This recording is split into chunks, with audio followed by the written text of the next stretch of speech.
Next phylum, phylum Coelenterata. They are aquatic, marine. Aquatic means any source of water. Marine means sea water. Free swimming or sessile. Sessile means immobile. Symmetry कैसी है? Radial, diploblastic. Tissue level of organization. Digestion, intracellular, extracellular, दोनों. Central gastrovascular cavity. कौन सी cavity?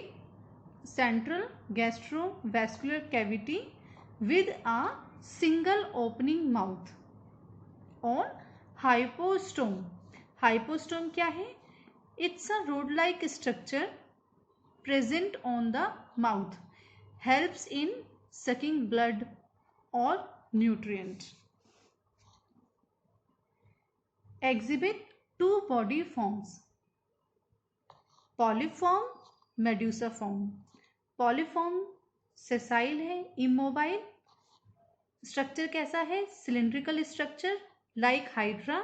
Example Adamsia. Medusaform free swimming, shape umbrella shape like Aurelia और jellyfish. Cnidarians is exception because they exhibit both forms but exhibit alternation of generation. Alternation of generation means एक generation में एक form, फिर next generation में दूसरी form. Example Obelia. Polyform of Obelia. जब Obelia polyform में present होता है तो वो एसेक्सुअली मेड्यूसा प्रोड्यूस करता है. Medusa form produce polyp sexually. Medusa form sexually polyp produce कर रहा है. Polyp form asexually medusa produce करता है. Example Physalia, Portuguese man of war. एडेम्सिया C anemone.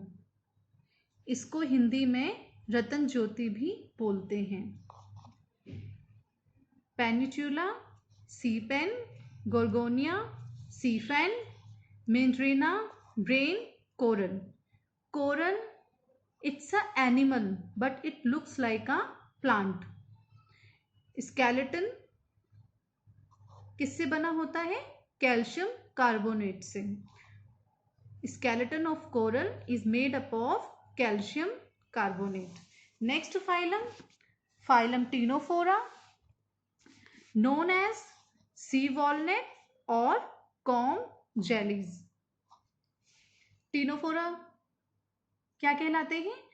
Sea walnut and comb jellies.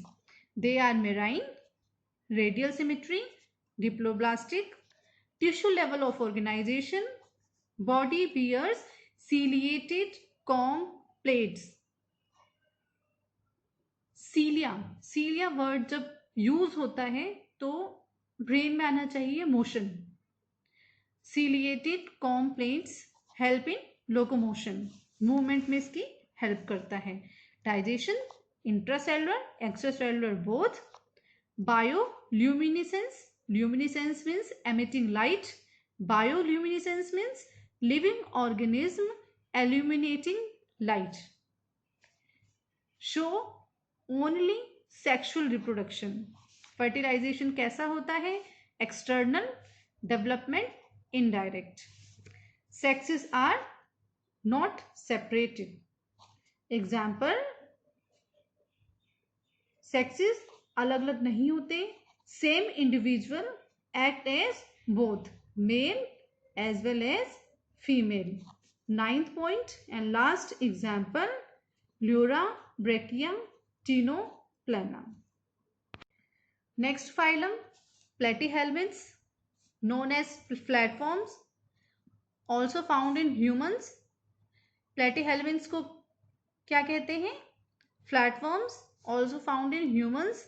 They are endoparasites. Parasites means living on body surface. Endoparasites means living inside the body. Bilaterally symmetrical, symmetry कैसी है, bilateral, triploblastic and acoelomate. Level of organisation कैसा है, organ, organ level of organisation. Parasitic form में क्या आते हैं इसके, hooks and suckers. Flame cells present which is help in osmoregulation and excretion. Flame cells present होते हैं जो ऑस्मोरेगुलेशन में एंड एक्सक्रीशन में हेल्प करते हैं। Absorbs nutrient directly from host body, host body के सरफेस से डायरेक्टली न्यूट्रिएंट एब्जॉर्ब करते हैं। Sexes are not separate. Fertilization कैसा होता है, इंटरनल। डेवलपमेंट कैसा होता है, इनडायरेक्ट, थ्रू लार्वल स्टेजेस। इसी में एग्जाम्पल है प्लेनेरिया का, possess high regeneration capacity. Example, Taenia, tapeworm, Fasciola, liver fluke. Next phylum, Aschelminths, known as roundworms. Roundworms किसको कहते हैं, Aschelminths को। Free living, aquatic, free living है, एक्वेटिक है, टेरेस्ट्रियल भी हैं, और parasitic in plant and animals. Symmetry, bilateral, triploblastic, pseudocoelomate. Pseudocoelomate में क्या था, body cavity line by mesoderm present in the form of pouch. Mesoderms जो लेयर होती है प्रेजेंट होती है स्कैटर्ड फॉर्म में, like a pouch. Organ system, level of body organisation. Organisation कैसा है, organ system level. Complete alimentary canal present with well developed muscular pharynx. Excretory tube present. Dioecious, dioecious means sexes are separate, male and female is different. Female is longer than males. Fertilization internal होता है, development दोनों हो सकता है, मे be direct और may be indirect. Example, Ascaris, round worms, Wuchereria, filaria worms and Ancylostoma hookworms. Thank you for watching this video. If you like any part of my video, then please like and subscribe my channel. Thank you very much.